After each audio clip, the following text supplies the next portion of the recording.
Hello everyone, Alistair Gold here. So, no one was in a rush, were they? 8 days since that press conference and still no news from out of the club. You can kind of imagine it now, can't you? Friday's press conference ahead of the Everton game. The door opens suddenly. Antonio Conte. Buongiorno ragazzi. He's like there ready to talk to us. Gaid. I don't know what the Italian, my Duolingo Italian kind of doesn't take me as far as knowing what gatid is. Weird. It's Tottenham, honestly.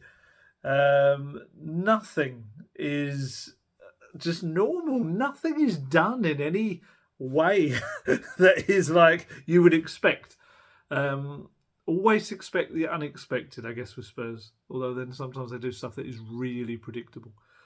But not right now. 8 days. I was trying to hold off with this video. I had grand plans. I was going to do like a video in the week to talk about, obviously, the statement that we were expecting.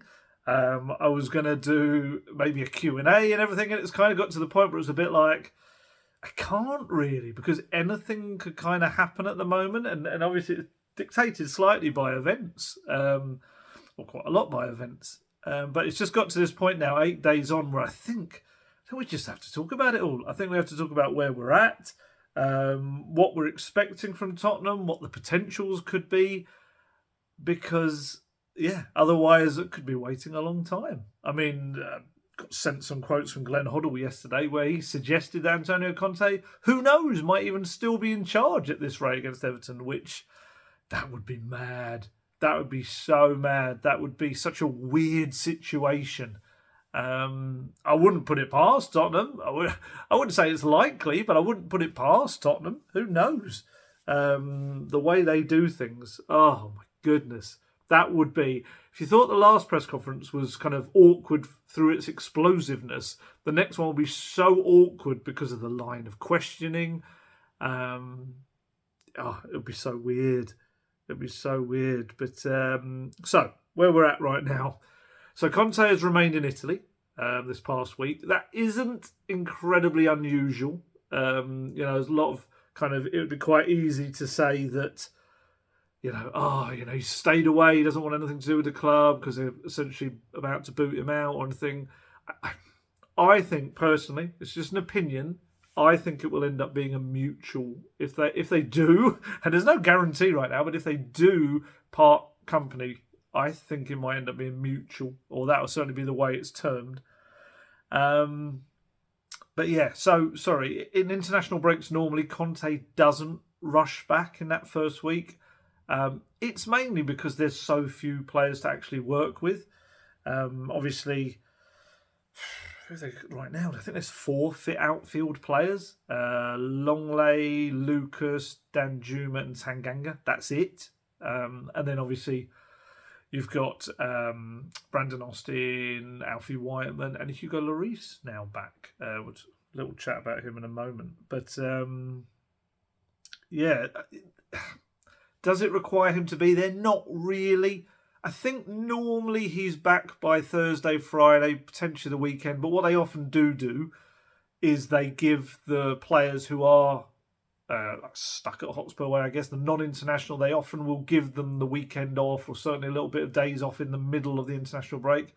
And I think what's happened this time is some of them did a little bit of work on Saturday morning.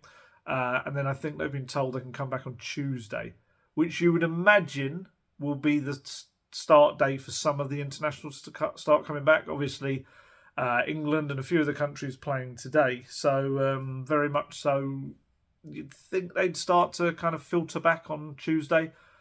So I guess Spurs have a couple more days to sort this kind of weird situation out. The players, as of when I did my last ask around, was yesterday. Last ask around of everyone I possibly could connected with any players, that the feeling was that they were still in the dark, didn't know what was happening, and that there was still a feeling that a change was coming. There's kind of been that feeling, that mood around the whole of Spurs, really, that the change is coming. But again, the amount of time it's taking right now, you can only presume it's a combination of factors of working out exactly the terms of any potential separation, and compensation, and there's so many coaches involved as well because he's got a big amount of staff. There's that. There's obviously lining up what comes next. It's very awkward because technically you're not really allowed to hold the talks to decide who comes next before the current incumbent is out. That doesn't stop Spurs in the past. We've seen with Juan de Ramos during the Martin Jol era, the infamous Spanish hotel meeting. But legally, you'd imagine the outgoing manager would have more of a claim to be made for compensation if it was to be shown that they were being ousted. I guess there was a successor already in place. But I mean, how often do we see that? I mean, Poch was sacked at 7 o'clock at night, 6 a.m. the next morning. Mourinho was in charge. They were quick talks. So, okay. But yeah, it's just so weird right now. Everyone is just waiting to hear news. Honestly, speaking to so many just like staff around the club, everyone's just in this limbo right now, and it benefits nobody whatsoever. Like I say, it's very much a skeleton squad right now. Got the under-21s filling it in a bit. Romain Mundell is still doing bits and pieces with the first team, from what I can tell. Christian Stellini and Ryan Mason have been in charge. I mean, fair play to Christian Stellini. All the other coaches. I'm sure there's more of Conte's coaching staff is there as well. That for me is, that's professionalism, isn't it? It's still doing your job to the maximum, I guess. And that's not to say that Conte isn't. Like I say, he does normally have this period where he remains in Italy to have a bit of family time. It's just an awkward one right now because obviously he had a lot of family time recently because of the medical problems he was having. So he was home for quite a while. But then I guess, does he need to be there right now? Probably not. So I do understand the logic behind it. So Spurs had Thursday a training ground friendly against Ipswich. I think they did lose, but it's one of those kind of take the scoreline with a little bit of pinch of salt because it was very much it was very few, like I say, first teamers, mostly under 21s, very much a training game. I think it was over 70 minutes, but Hugo Lloris did play 45 minutes, so that's a big thing for him after 7.5 weeks out. That was him kind of getting his getting some minutes into his legs after that knee injury. Obviously, all the other players are recovering. Although I think Bentancur, unless I'm just taking too much from his Instagram, but he seems to be kind of out and about at the moment.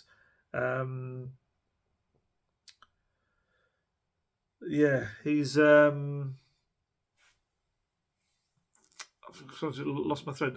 Injury players. There's a few. There's obviously we're still waiting to know on Richarlison. I know that Ben Davies has got a hamstring injury and he's out for 4 to 6 weeks.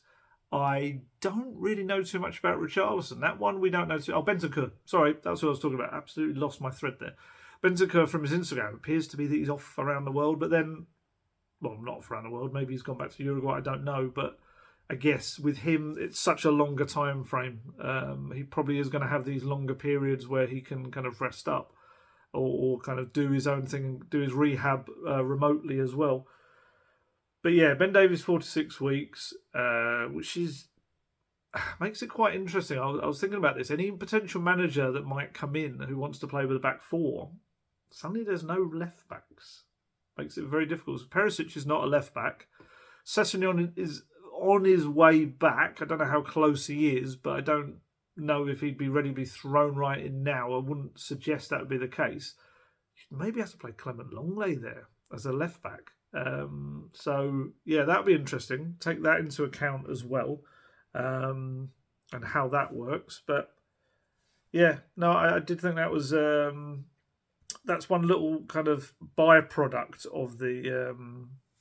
Sorry, getting messages throughout. I know it's something people tell me off sometimes about when I have sometimes I have a match on in the background that I know is quite important to what I'm saying. It can influence some of the things that we can talk about, but there's no match on right now. But the reason I always have my messages open, especially at a time right now, because I could be doing this video and suddenly something could happen within it. I think I did one before. Oh, you guys will probably remember better than me, but I remember there was one where whatever it was we were waiting for. We were waiting for a statement saying, was it maybe an injury? Maybe it was an injury news or something. And we were waiting for the statement, and it came out like 10 minutes from the end of the video, and I suddenly, whoa, had to scramble and talk about that. So sorry. If I do occasionally look down to the side, it is because I've got like WhatsApp and things going on down there and various things I can see flashing out the corner of my eye. So I apologise. Not that these are ever the most professional of videos anyway, but yeah, that is that. Injury-wise, yeah, there's everyone else. It's all the same, isn't it? It's Basuma, Sessegnon, obviously Lloris now back. Whether he's ready for Everton or not, we'll see. That is the good thing about Fraser Forster being a little bit, being in reasonably good form. Getting his England recall is that you don't have to rush Lloris back. And Conte did say that just ahead of the break, that there was going to be no reason to throw Lloris back in straight away, although he was going to remain first choice. Elsewhere, internationally, before I dive straight into Conte and the managerial stuff, Harry Kane, of course. Harry Kane, all-time top goal scorer for England now, 54 goals. The relief on his face was lovely, especially it being a penalty. I know there's some people going, oh, penalty merchant, happy merchant, whatever. But I thought it was quite important that it was a penalty, especially obviously being the last one for England was that one. So it gave him that chance to exercise the demons. And I think there's going to be some kind of little kind of acknowledgement of his efforts ahead of the game today. So, yeah, that's class. You know my thoughts on Harry Kane. I just think he's an incredible player, and Spurs are so fortunate to have him. And England also. Oh, don't know where I went all high there. England also very fortunate. Who else? International duty. I think Højbjerg had a good game for Denmark. Sonny scored twice. A free kick. Please let him take more free kicks for Spurs. Just doesn't seem to gets the odd one, and then if it doesn't go right, he's instantly off them. But him and Porro take a few free kicks. Yes, the wall slightly parted, but it was still a very good free kick. And his first goal was a mistake, and the goalkeeper was way out of goal, so he was kind of hitting it into an empty goal. But it was a really nice finish, nice curling effort. All good for him. We want anything that can help Son's confidence. We want it. I watched main bulk of the England under-21s game yesterday. Skippy did well. He was crucial for the first goal. Made a really good interception that got that ball rolling. Spence played well. Always looked a threat down the right as well. So, good for the Tottenham players there. We've seen some reaction to Conte's outburst from various international interviews, because this is when they're always a bit freed up to go and talk to the press in their countries. Højbjerg, Kulusevski, Emerson as well have all spoken about it. Probably Højbjerg's was the main one in that he kind of said, he understood it, but he'd want Conte to be more specific about his criticisms and maybe explain it to the players a bit better. So there was a little bit. I've always sensed this with Conte and Højbjerg. I could be wrong. It's purely my sensing it. But I just think that Højbjerg is a character that constantly challenges, constantly has his own idea of how things should be. And I cannot imagine, and I think I may have even been told they have, that Højbjerg and Conte, I'm sure, would have clashed over the years in terms of trying to push each other on.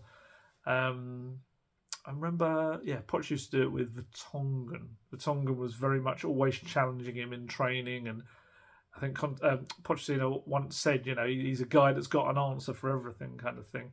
But yeah, I think you do need players like that as well. You need players that constantly challenge. So yeah, it'll be interesting to see if we do get the shock of Conte still being there, how all the players. This is the difficulty, I think, with him sticking around. Is the kind of mood and what.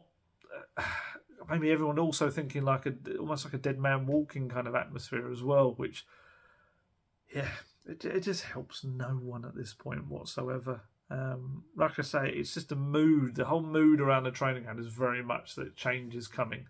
There's going to be a new era coming. But so I think at this point, think it would just be really awkward if it isn't. So, thoughts on Conte, if this is to be the end of his era. Let's go way back to start off with.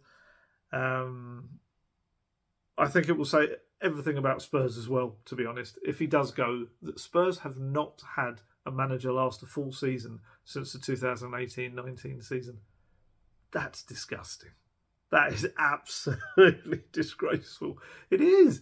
It is, to have not been able to have a coherent plan, patience, structure, whatever you want to call it, to allow or create an environment where a manager lasts a full season.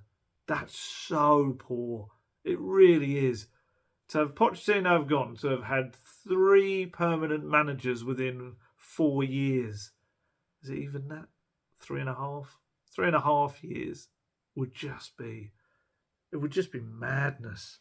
But it looks like that madness is going to be the case. It's just, well, yeah, it's Daniel Levy. It's Daniel Levy, it's the board, it's whoever is making the decisions over who comes next. I mean, how many times are you going to make a mess of it, I guess? How many times are you going to try and fit jigsaw pieces into a puzzle that don't fit? There was real excitement when Conte came back in November 2021. I don't think you can get away from that. There was a real excitement. There was a belief that, again, he was a serial winner coming in, and also a very man with his own views, a man that was going to come into the club and challenge the status quo, change. The hope was that he would change the beliefs and the comfortable nature of the club, the culture that ironically he was criticising last Saturday, and just, unfortunately looks like he failed in that aspect. And again, those who, really have it in for the board and Daniel Levy will, understandably say, can anything change the way that they look at the club? It's an interesting viewpoint. So yeah, they got Conte, didn't they? November 2021. It wasn't the first time. First time I spoke to him, it was in the summer that year. There's differing views, depends on which side you talk to on this. They couldn't find a common ground. From Conte's side of things, there was a suggestion that he didn't feel that Spurs had the ambition to win the top prizes, which I think you can probably see still stands. And also, there was some suggestion that maybe it was a little bit too soon after what had happened at Inter. And then from the Spurs side of things, there was a view that maybe his demands were a little bit unrealistic and unmanageable. So, yeah. Didn't go with him. The managerial situation took a few more twists and turns after that, after we well know. And then, Nuno came in for his glorious 3 months of not making anyone particularly proud. 3 months, of course, was probably just about enough time for Levy to go back to Conte. He really drove that. Levy drove that appointment. And I think Spurs benefited from the fact there was no real other big club job around at that point. Conte also was really missing the training ground, itching to kind of get back into action.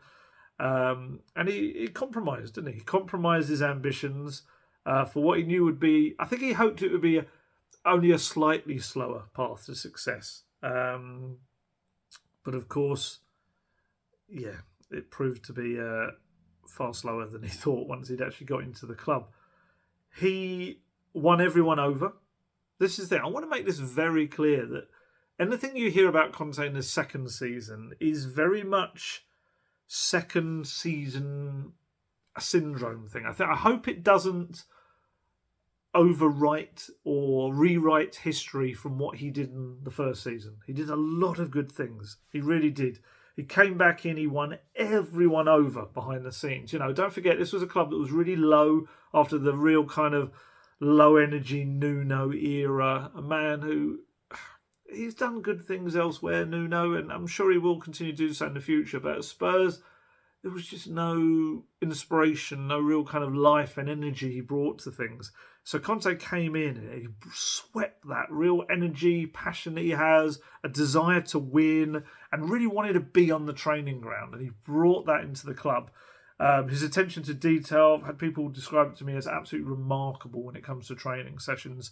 What he does with them, the repetition, the patterns of play. He works on things over and over and over again because he wants every player to have this full understanding of not only where they need to be in any set moment, but also what they need to do with the ball and where their teammates will be.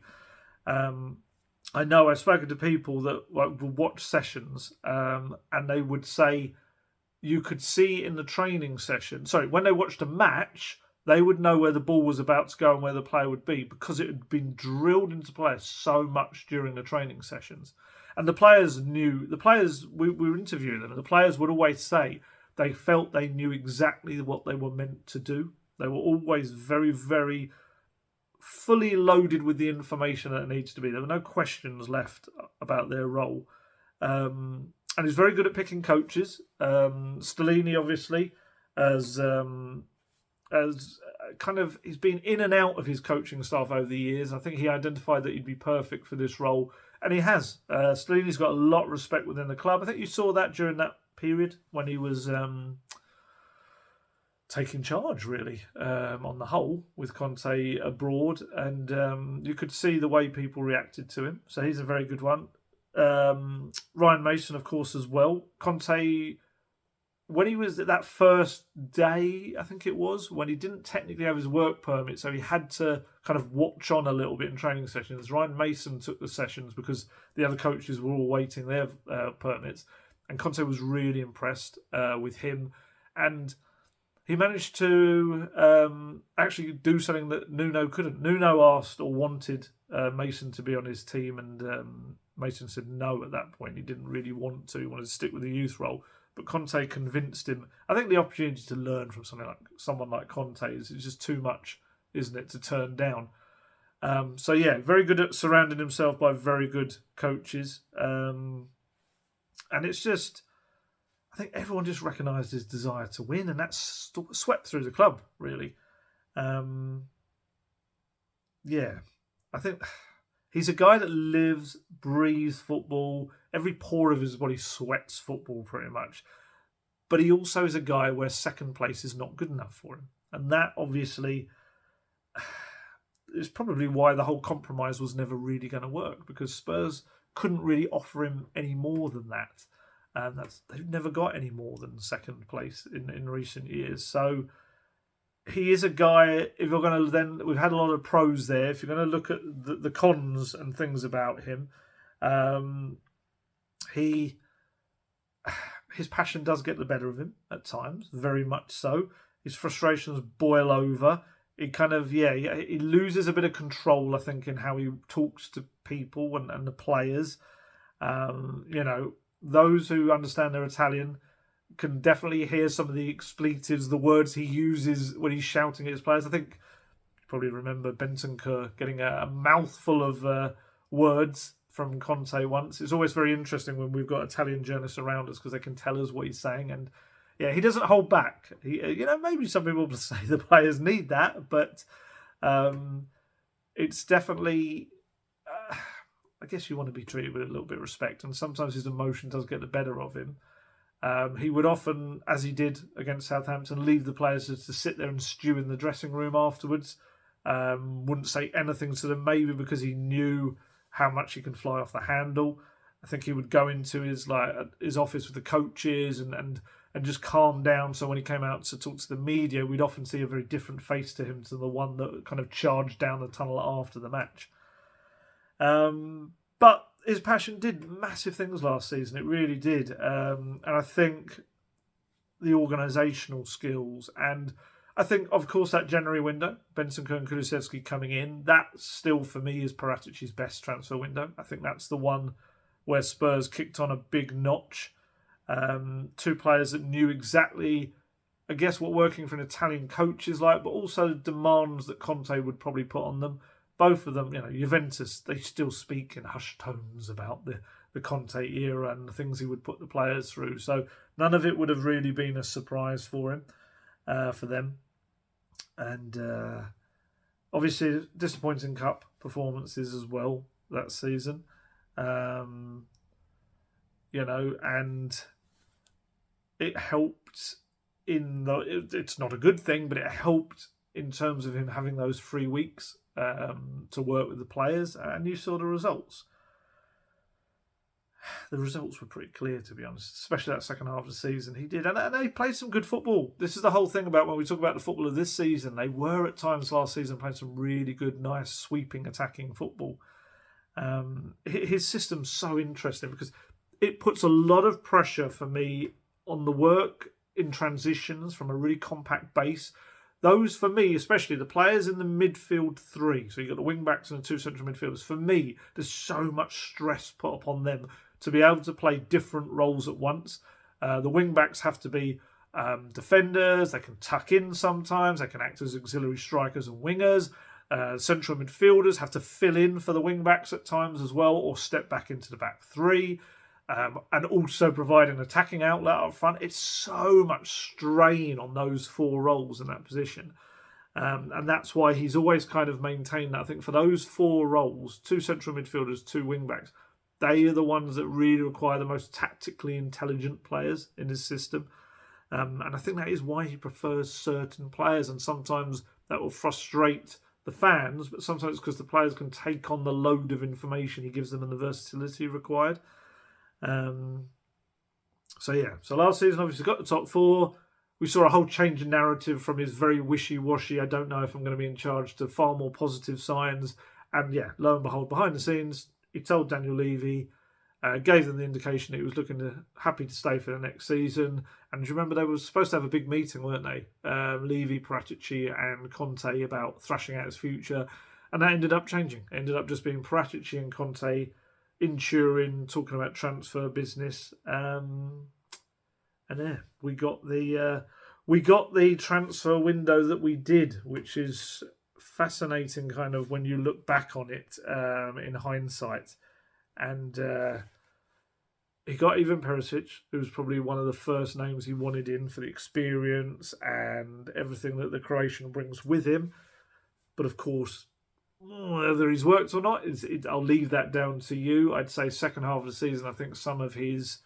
I think he's been exposed a little bit with his age, with the pace of the game and the defending side of his game. But of course, could also be because he's just part of a team that is struggling. You've got to also give him that. Splashed out 90 million on Richarlison and Bissouma. Massively jury's out on both of them so far, of course. Both obviously had injury issues, which have not helped them in any way, but also when they haven't had the injuries, haven't really convinced. Clement Longley came in, but obviously I think we know he was a backup option to Alessandro Bastoni, was meant to be the player, or even Josko Gvardiol, but obviously ridiculously priced out in the market for him, and the competition with him would just be mad. Fraser Forster came in, now for me, signing of that summer, which is ridiculous. Absolutely ridiculous. Jed Spence, it was a fascinating one when you look at that with the whole Conte kind of era, is because I know Paratici would scout Forest a few times. He liked Spence, Johnson and Garner were the 3 that he really liked from there, and he felt that Spence could be a Conte wingback. And look, I said this in a piece I did the other day, and the aggregators kind of took it out as a separate line, and it made it sound like I was criticising Conte, which I wasn't at all. What I said was, and this is the case, that I know that Conte did play his part in having some words with Spencer and bringing him to the club, but that's what he does. That's what all managers do with pretty much every signing. So I wasn't saying like, how can you say it's a club signing when you convince them to do it? That's just kind of the role they have. They're always asked to have a little chat about what they see for the player. It's just that almost like final bring him over the line kind of thing. So absolutely was not having a go at Conte. But sometimes when these things are taken out of context and shoved on Twitter, people kind of get the wrong idea because they haven't read the full article. But yeah, it was a weird one in that, we were talking to him out in South Korea, and before the deal had even been officially ratified, Conte was telling us that, that he was a club signing, of course. Don't ever think that Conte is the kind of guy, as we've seen, that would ever feel under any pressure to put a player that he didn't ask for or want in his starting lineup. That's just not what he does. And we have seen that. We've seen that. Definitely with Spence. I think, I don't want to say absolutely doesn't ever use young players. I think he sees the potential in them, but I just think he will always, or 90% of the time, will go for the experienced option he trusts. And then sometimes you'll see, like we're seeing Skippy now, and I think you'll see that Skip has only got this opportunity because 2 midfielders are out injured. And he's doing very, very well. And Spence, who knows what he might be able to do. He did very well the other day against PSG, kept Messi and Mbappe out. He's been a little bit mixed his performances before that, but I think he's been getting his rhythm. But that one got a lot of praise from the French media. Danjuma. It's another example of this kind of, he's not what I wanted, so no, kind of attitude that I think Conte will have sometimes. Spurs were expecting Bryan Hill and Lucas Moura to go out in January. That was the expectation. So they were looking for a replacement attacker or two. There were a few various players they were looking at. Some that didn't come off. Some got injuries, didn't happen. And then Lucas ended up, wasn't going to go. Was going to see out the rest of his contract. And I think, well, I know very much the Danjuma signing was driven by Paratici and the recruitment team because of the value involved in it. This was a guy that scored 6 goals in the Champions League, netted a goal almost every other game, despite having a couple of injuries for Villarreal the previous season. So they thought, it's a great deal. It's a loan with an option to buy. It's kind of like a bit of a no-brainer. Get him in, he's versatile, can play out front, can play on the left. But unfortunately, it's just like no one kind of said to Conte, it's like, so Antonio, does he actually fit your system? Sounded a bit like Stewie from Family Guy, isn't it? Brian. It just, we had that quote. He came out and actually said it afterwards, Conte, that I'm sorry for him because he doesn't fit my system. He's like a support striker, or he can be a winger, and I play with these 2 number 10s who aren't really wingers and aren't really strikers, but kind of are both. It's one of those. Personally, look, what do I know? I'm not one of the world's best coaches that Conte is, but I would personally think that Danjuma could play in those roles. I would have thought you could, but he works with him on training ground, so if he says that he doesn't, he doesn't. And of course, they signed Pedro Porro, didn't they, for him, who was a signing that was more of a first choice kind of signing. And also, I think with Conte, talking the grander scheme of things, I do think you have to take into account the rubbish time he's had behind the scenes, of course. Gianpiero Ventroni, of course. A massive loss, not only as a coach and everything that he brought on the training pitches, but also as a friend. Someone that Conte had known. He was Conte's fitness coach. When he was a player, that shows how long he's known him for and the respect he had for him. Sinisa Mihailovic, of course, as well. He died in December. Then you had Gianluca Vialli as well in January. It was a bit like those people who know Conte say that those 3 deaths were like he was just kind of continually being punched. And of course, with his family in Italy, he was dealing with a lot of that stress kind of on his own, and stress, grief, all of the above, really. So, it's not been easy for him. And then he had the health problems as well. He even admitted that when the doctors told him he had to have his gallbladder removed, he actually feared it was going to be worse because of just all of the bad things that had been happening to his friend. He just thought, maybe I'm next. So, you absolutely have to factor that in, which is why you won't hear me going in too hard on Antonio Conte whatsoever, because I do think there's a lot of mitigating circumstances around some of the things he's done. And he's had the injuries to players as well. Bentancur injury was huge. What Spurs would have been like with Bentancur in the team in recent months or weeks. Lloris as well, Bissouma, even Sessegnon. I know people are like, oh, Ryan Sessegnon, I don't like Ryan Sessegnon. But there is also the element of being able to rotate in the different options, giving Perisic, maybe having a fitter, fresher Perisic to be able to play. Although Ben Davies obviously has come in and done very well, but now obviously Ben Davies has been lost as well. But Sessegnon, he does fall into that category of the players I say that are very tactically intelligent. For a 22-year-old especially, Skippy comes into this category as well. And I think that's why of the younger players, Conte was quite happy to play the both of them, because they did understand everything that was asked of them. So I do think Sessegnon has been a loss in that respect. As obviously there's been the drop-off in form of Sonny. Sonny being able to, Conte got probably the best version of Sonny last season, but this season, obviously not the best version of Sonny. So that's played its part as well in a team where we're so used to seeing Son and Kane absolutely smashing it and dragging Spurs through matches. Whereas this season, it's mainly been Kane. Obviously 21 goals in 28 games in Premier League is just it's ridiculous. If there wasn't someone called Erling Haaland, Conte, Kane would be up there again for the Golden Boot. I mean, who knows what the end of the season, he could suddenly go on a massive run. I think Haaland's got an injury, hasn't he? I don't know how long that's supposed to keep him out for, but you never know. I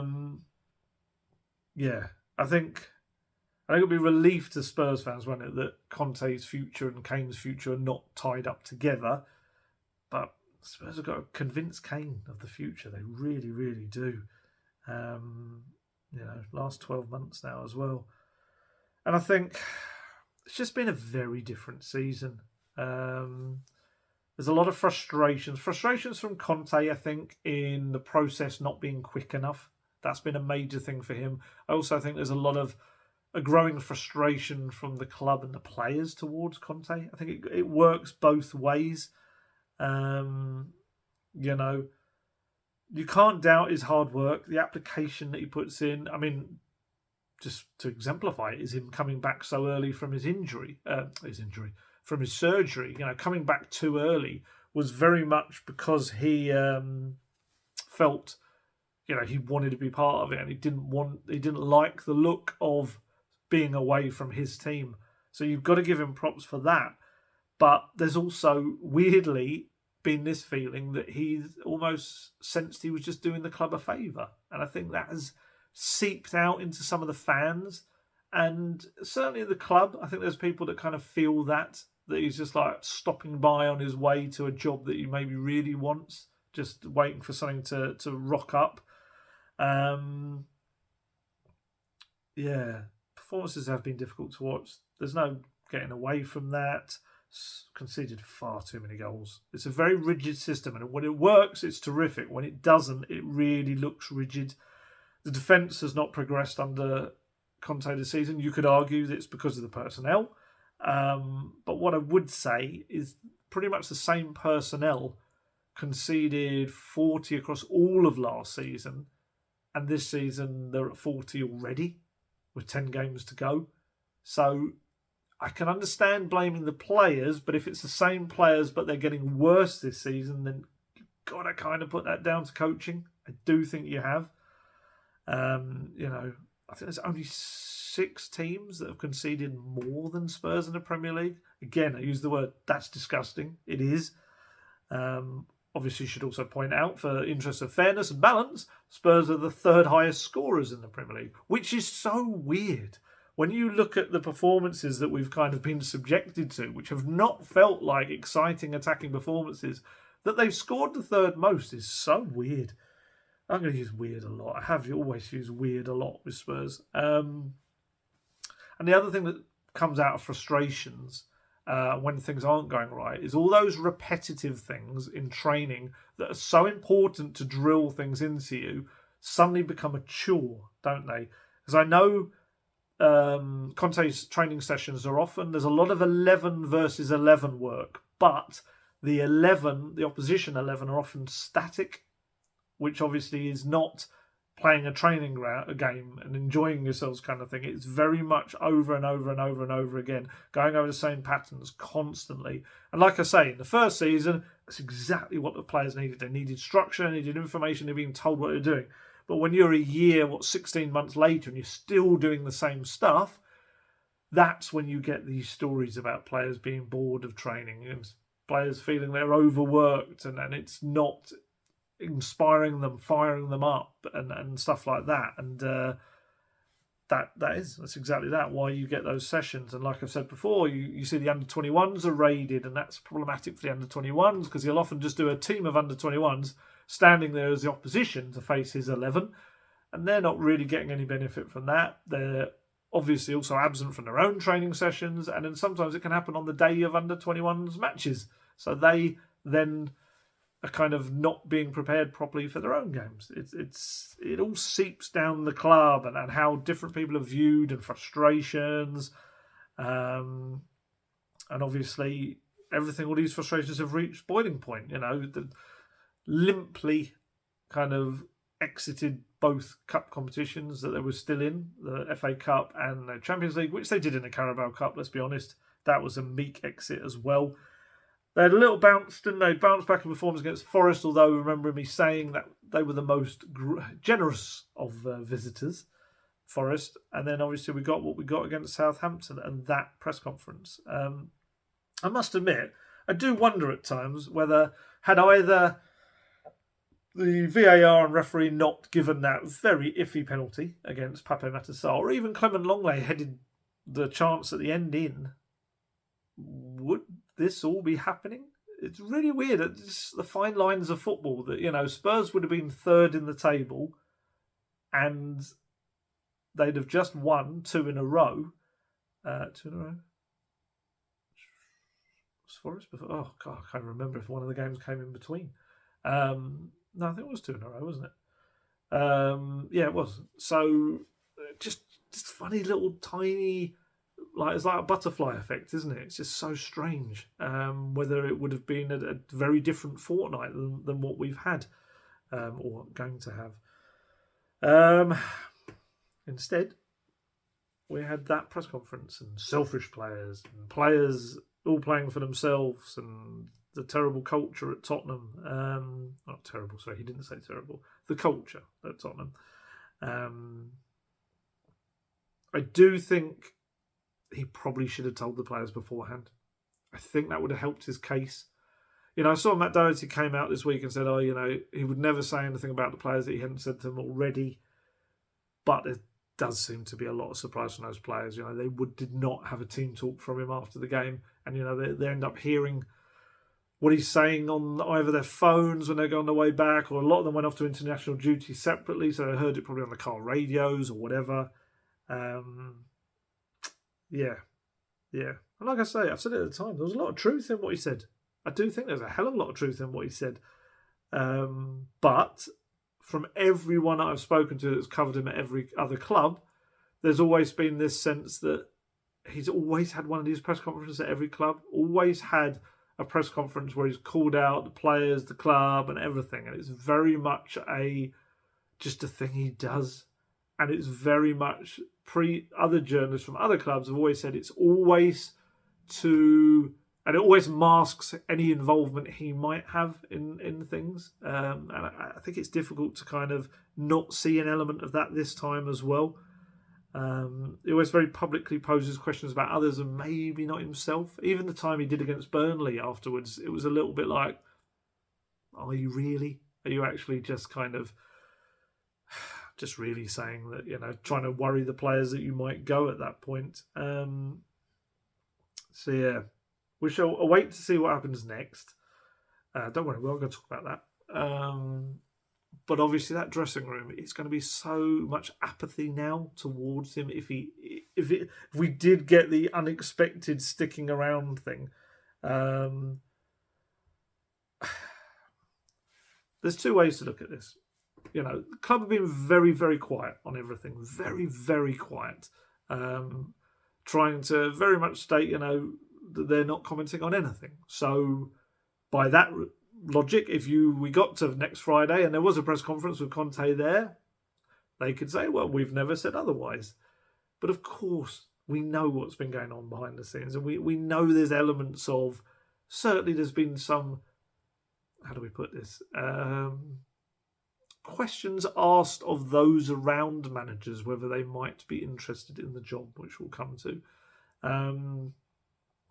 And, you know, if we're talking about, you know, looking at potentially kind of compensation, stuff like this, I would probably think the time that it has taken will have been partly because of what's happened in the past. You saw what happened at Chelsea. Chelsea got rid of Conte and absolutely got taken to the cleaners in the courts, didn't they, by him afterwards? He got a lot of money. I'm talking millions upon millions out of them. So obviously there's going to be very much a caution. Sorry, caution is the word I was looking for, about doing everything to the letter and no legal loopholes whatsoever.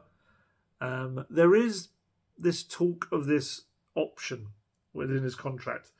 This was one of those. It was really difficult. I wrote a whole story that never saw the light of day in midweek, because I'd got from a really good source that his option, the option, remember we've always spoken about this, and it's always been very clear that the option in Conte's contract was for the club to extend it by 12 months if they wanted.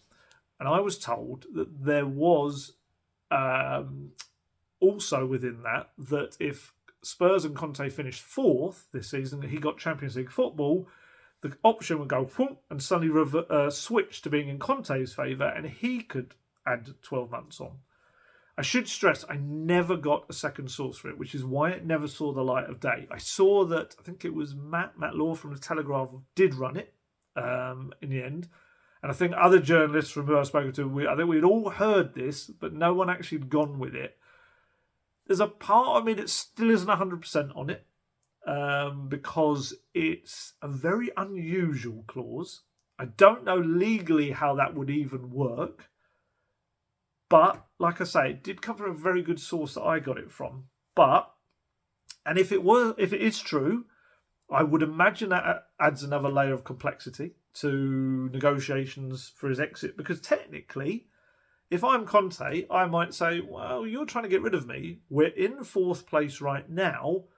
You're removing the potential for me to get that fourth place and another 12 months of earnings out of the club.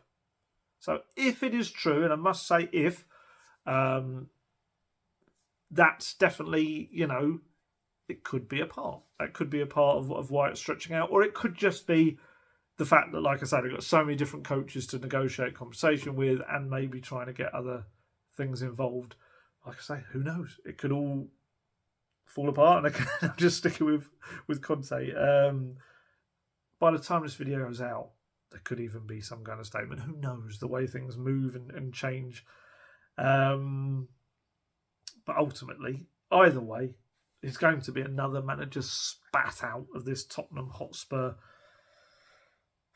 machine, I guess is the only way to call it. You know, like I say, if Conte is to question himself and whether he could have done more this season or done better, then absolutely so should Daniel Levy and the club's board, as they look for another manager to try and put some bit of silverware in that very dusty trophy cabinet.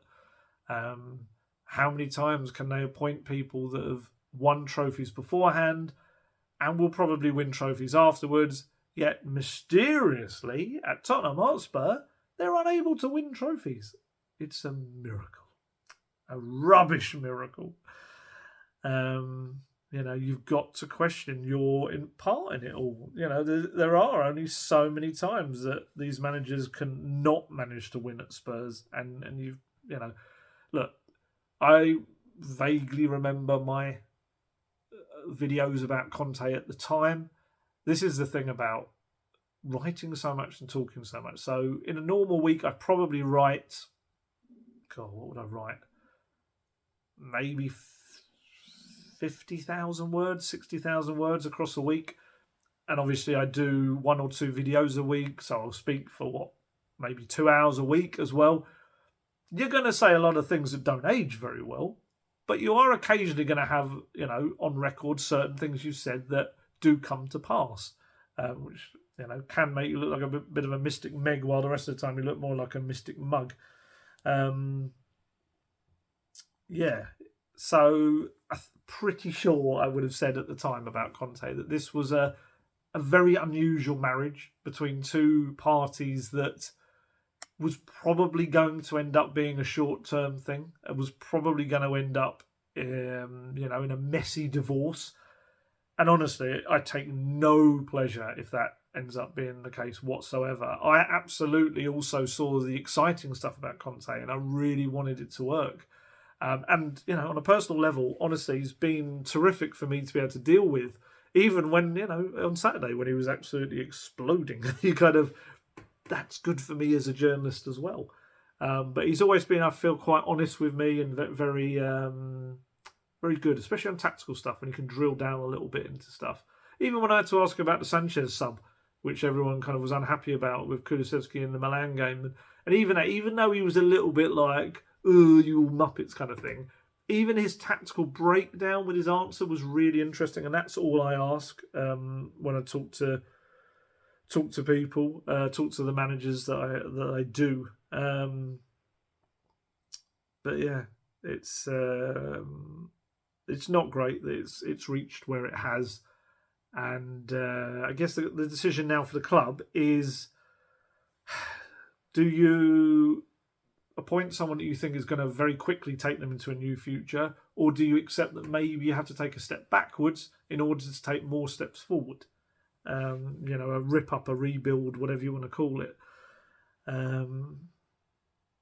Just the fact that what's happening down the road at Arsenal, I think, of course, only amplifies it. Because this is the weird thing. We are talking about a club that are in fourth.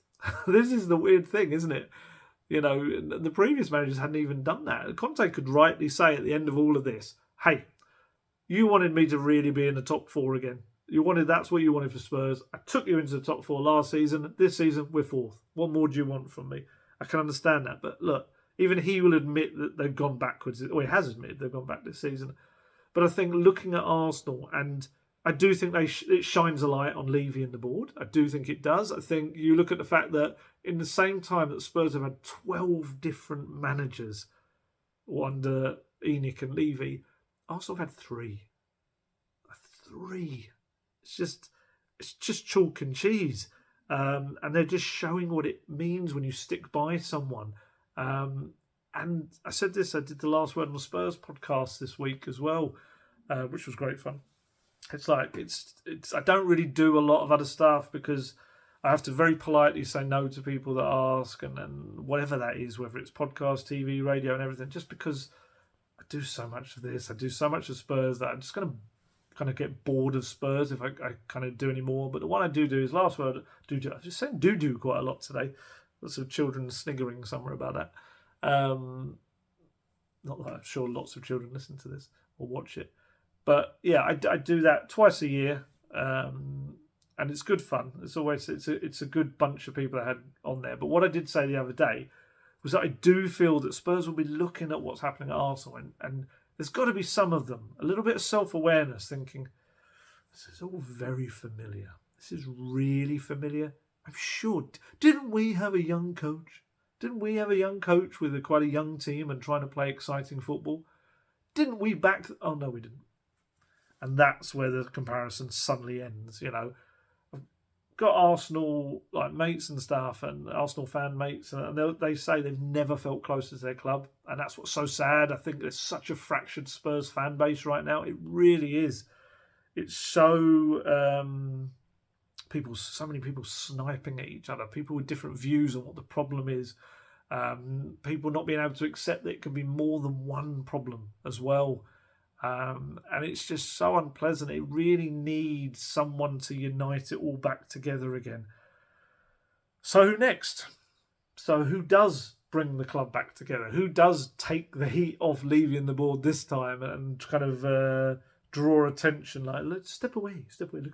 Look around my eyes, not into my eyes, around my eyes. No, look into my eyes, not around my eyes. I know that there were some attempts to put the feelers out, let's put it that way, to Tuchel and his camp, which I understand were really pushed quite heavily by Paratici, who likes Tuchel. He's one he would have been one on his list, very much so. I do think a Paratici list and a Daniel Levy list would look quite different. But yeah, Tuchel, definitely one that Paratici liked. Like I've said before, you can't really go for full-blown talks while you've got someone in charge. I think you can only put those feelers out there, really.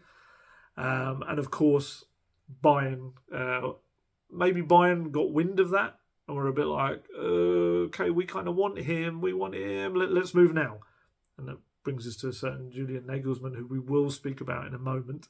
But just first off, other people I would imagine will, or I know that will be on Paratici's list. So Tuchel would have been one of them. Luis Enrique, massive fan of him. And I also understand he really likes Sergio Conceição, the Porto boss, who, if you believe what's being said out there in Portugal right now, is that there's a potential he might quit there, not happy with how things are going at the club.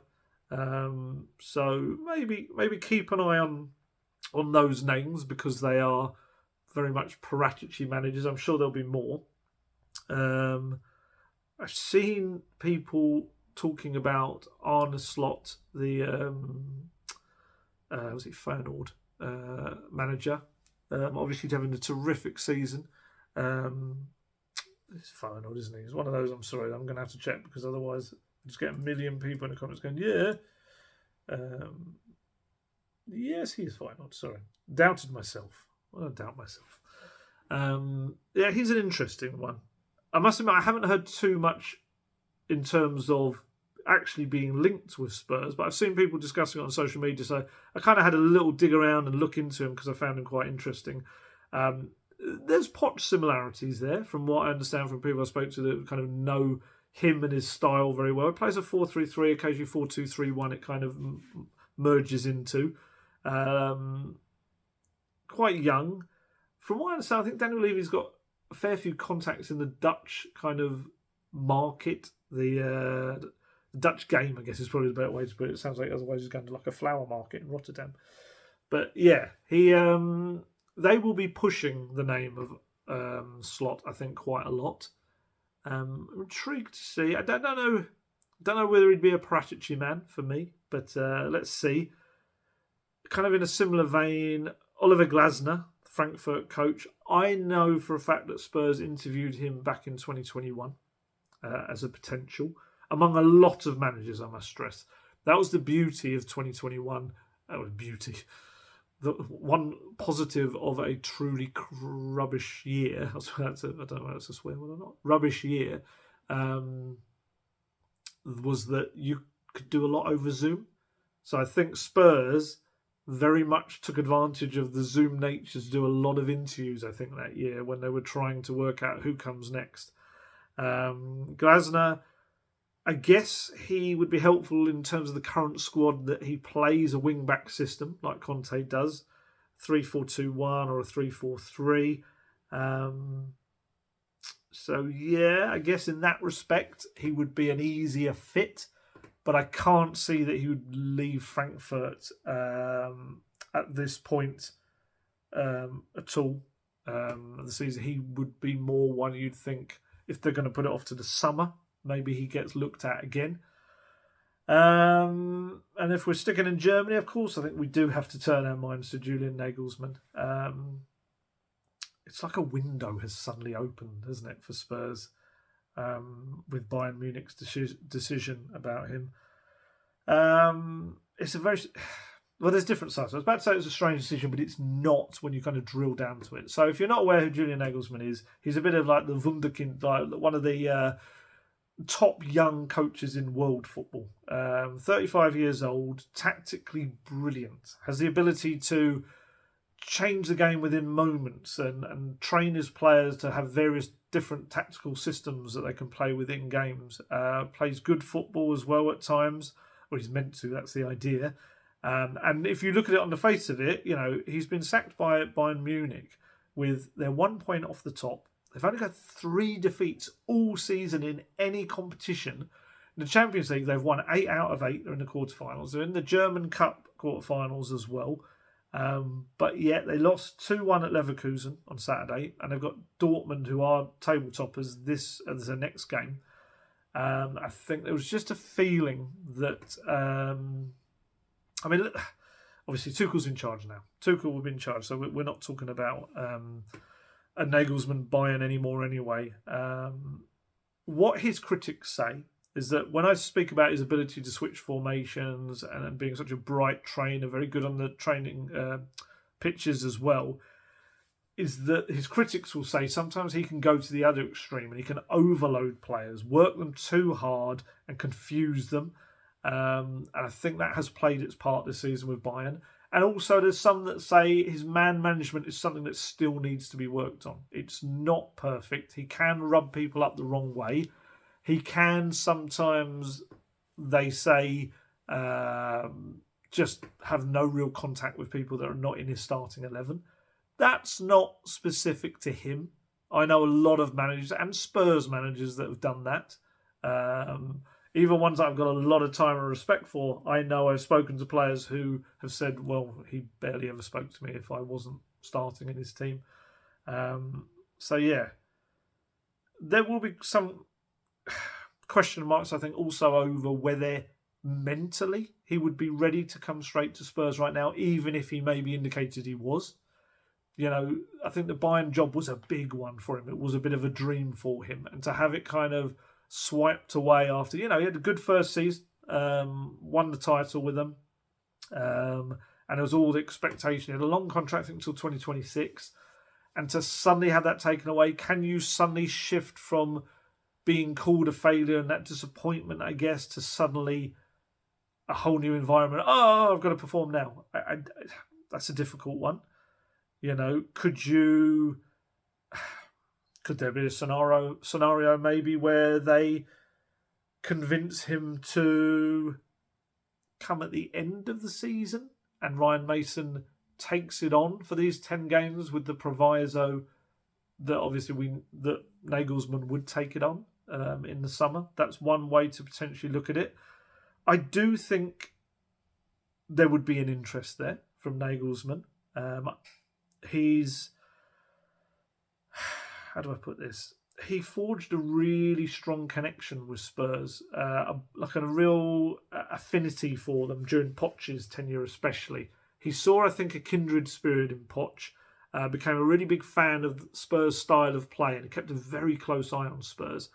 And likewise, Spurs kept an eye on him because obviously his idea was to play attacking football with a real high pressing line, which was very similar to Poch as well. And, very, very, how do I put this? It's an exciting manager, I think is the only way to put it. He's an exciting manager. And I think, a lot of players will want to play for him. And I think he will have to evolve, obviously, as a man manager. He will have to understand that is a side to his game, and that will come with experience. And I know Spurs have very much had him high on their list twice. 2019, when Poch went, he was a very strong candidate, but they turned to Mourinho. And then when Mourinho left, they also really strongly looked at him again, but he was pretty much all but tied up with Bayern. I think maybe even only went like 7-8 days after Mourinho had went to Bayern. So, yeah, could it be third time lucky? It'd be an interesting one. He will be very high up that list of candidates. Do I think he's a Paratici manager, head coach? I don't. But maybe he becomes one of these where when you've got someone of that quality comes onto the market, can you say no almost? I do think that he and Poch are probably the only two managers that maybe ease the pressure on the powers that be. I think they're the two managers that probably most of the fans would get most excited about. I might be wrong, but that's kind of the vibe I get from looking at the majority of people. There's obviously some people that don't want Poch back, some people that don't want Nagelsmann I've seen as well, But I think on the whole, if you look at the percentages, they're probably the two that would interest people the most. It's interesting. He has played. I've watched his team play against Spurs before, of course, when Leipzig. He was obviously very good at Leipzig. Was it Hoffenheim before that as well? They smushed Spurs. He became the youngest coach, I think, ever to win a knockout tie in the Champions League. He beat Spurs. He beat them on both legs, didn't they? Home and away. I'm intrigued to see what his exact situation is. I've tried to put out some feelers to try and understand this, which is why I'm also kind of been looking at my messages, because there was a suggestion before he got sacked at Bayern that he might just be relieved of his duties, which is a different thing. That's pretty much what happened to Poch. That's what's happened to other managers, where although they're no longer in charge, they are still contracted to the club, and technically it's what you hear gardening leave. That's what it's called.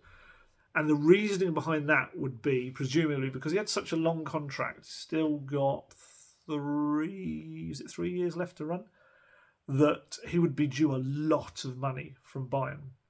So Bayern would potentially then think, well, is it cheaper for us to keep him contracted until at least the summer, because he's such a highly rated coach that you would imagine someone will come in and want him. And then, rather than getting him for free, maybe it'd have to be a knockdown price, you'd imagine, because people know they want to get rid of him. But we either don't have to pay out huge compensation to him just the next couple of months or weeks or days, depending on who and when people come in, and maybe even get a little bit of a compensation fee ourselves for him. So I don't know whether that's the case. I've asked some of the German journalists around the situation, and also some people around Bayern, to see if I can find that out. But it was pretty much, to be fair, it was a thought I had just before I came into this video, so I haven't given anyone much time to get back. But that would be interesting to see whether that plays any part. And if it does, because obviously we know any club is going to probably prefer to bring in someone they don't have to pay for. But does Nagelsmann fit into that category anymore? I don't know. He may well do. He may be that it was a clean break. They agreed compensation, and he's on the market for nothing. And then, in that scenario, especially, I think for me, it's a really difficult one. We've got Pochettino. Let's talk about Pochettino first, and then I'll give you my views on it all. Like I say, I don't see Nagelsmann fitting the Paratici type. I also don't see Pochettino fitting the Paratici type at all. I know he's a lot of photos he's been popping up right now on his Instagram that he's in Japan doing all these great things in Japan. I think he's due back any moment.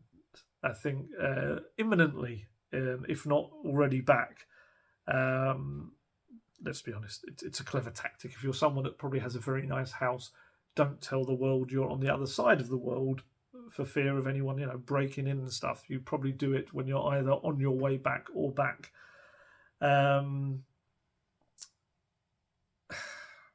know my thoughts on Pochettino. I love the romantic side of it. I love the idea of him coming back and finishing that unfinished business that you've spoken about. There's definitely a romantic side to it, and I think he's a more experienced manager now. He'll have learned a lot about himself and what it's like in other clubs compared to Spurs as well, especially a mad one at PSG. And I think nobody will know that club as well as Tottenham, although it is a bit of a different Tottenham he comes back to. I think you have to acknowledge that.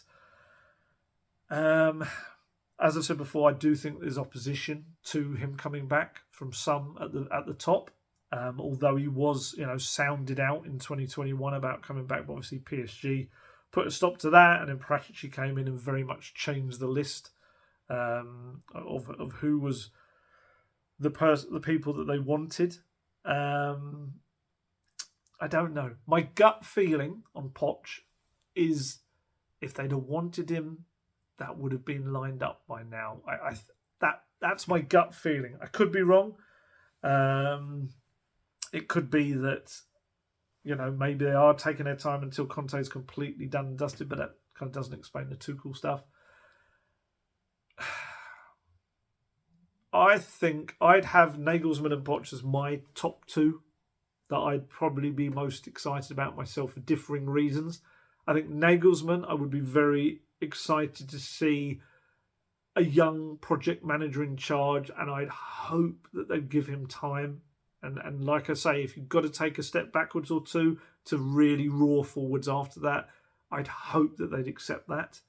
And yes, I think there's sides to his character, there's sides to his coaching abilities that need to be improved. He is 35. He's a very young coach. Very, very young coach. And he's risen very quickly, which I'd imagine would also, I'm not going to say ego, but certainly would give you a lot of belief in the way you're doing things, when sometimes the hard knocks and your failures actually give you a better lesson in things and ways you need to act and work and stuff like that. So he may well learn more from his time at Bayern and what's happened at the end of it than he has in any other time in his career.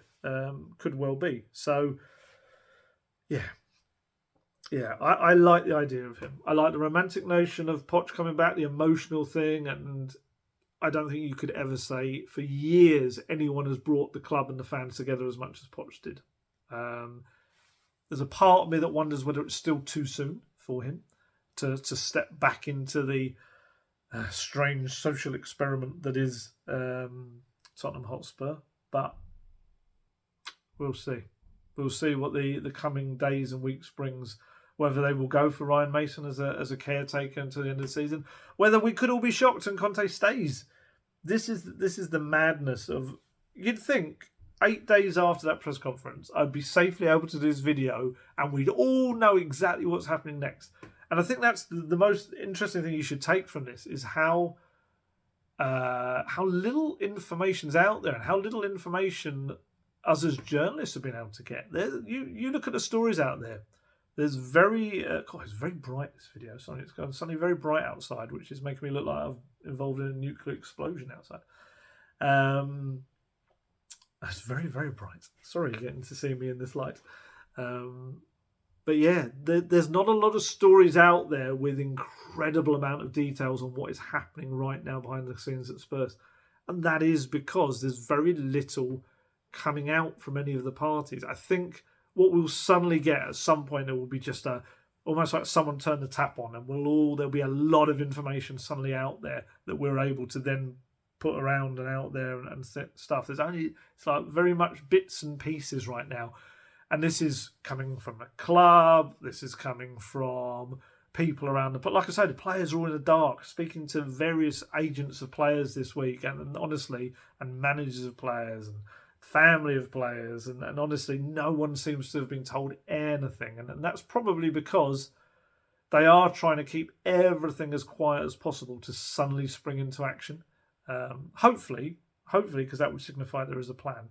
I'm so sorry about how bright this is. This is very disconcerting to look at it. I hope it doesn't. Sometimes when it does this, the light actually ends up messing around with the sound. Don't ask me why. Someone explained it to me once. But yeah, we'll see what happens. I'm trying to think what else. The tour. They've announced the first stage of the tour, Perth, Australia, where Spurs will take on West Ham, which is a bit of a dicey one. With West Ham, potentially could be a championship team next year. But that'd be very cool. I missed out on the Melbourne tour. Was just before I started covering Spurs. It was like a month before I started, so that'll be very cool. And I think there's 2 more Asian cities still to be announced where Spurs are playing. So yeah, that'll be interesting to see where those are, or should I say, for those to be confirmed where they are. Yeah, and of course, if it is a new manager, it'll be very interesting to really kind of get to know them that little bit more during that tour as well. It's always a very good time for sitting down and more informal chats with them as well for the journalists that go. But yeah, I think we probably might as well wrap it up there. Who knows? Like I say, by the time this goes up in a couple of hours, There may be something that I suddenly have to do some kind of little addition to.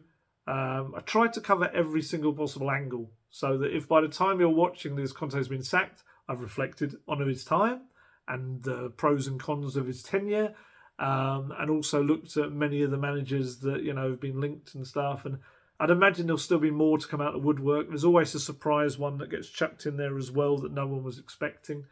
Like I say, for me, if I'm Daniel Levy, and I'm very much not, we don't look very similar. I would be looking for someone that takes the attention off of me, because, like I say, a lot of fingers are pointing at the board of the club. Yes, I do think that probably the general opinion now is weighing towards Conte going. And yes, I agree that goes against the whole notion of backing a manager and patience and seeing them through. I guess you'd argue, is Conte that kind of manager? It'd be the devil's advocate way of looking at that. Is he more a short-term person that was never going to be a long-term one? Whereas, should they have done that for Poch? Should they do that for, if it is a Nagelsmann type, a younger one that comes in? Is that when you look to... I don't know. I don't have the answers. Because if I did, it would be a very different Tottenham Hotspur right now, because it would make sense. So there you go. Right, I'm going to head off now. Enjoy the rest of my Sunday. It is a day off, so yes, sometimes stuff does happen on my days off. Sunday would be a strange one, I think, for them to put out any statements and things like that. Like I say, I think people aren't back till the Tuesday, so Monday would make more sense if we are going to hear something, or Tuesday for when they return. But can you imagine if it drags on into the week? I'd rather know if we are going to get a sudden shock, Conte is sticking around, then I don't know if they do the dreaded vote of confidence thing, or just suddenly you see like a social media thing of like the boss is back, and you like have a photo of him on the training ground or something on their Twitter account. We'll see. It's a weird club, strange situation, and I'm intrigued to see where they go next. Like I said, I think in the last video, it's almost like there is a little bit of me that's excited about what might come next, because I do kind of feel it's a club that just needs someone to come in and grab hold of it. Can anyone ever do that? I know some people are asking that. I think they have to be.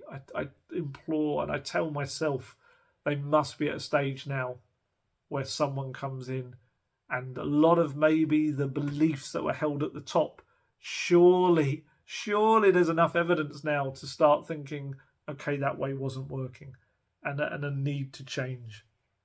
We'll see. Maybe I'm just being hopeful and departing from my normal cynical journalist self. But there you go. Right, I'm going to head off now.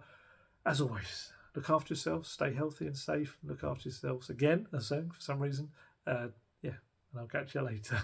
Goodbye.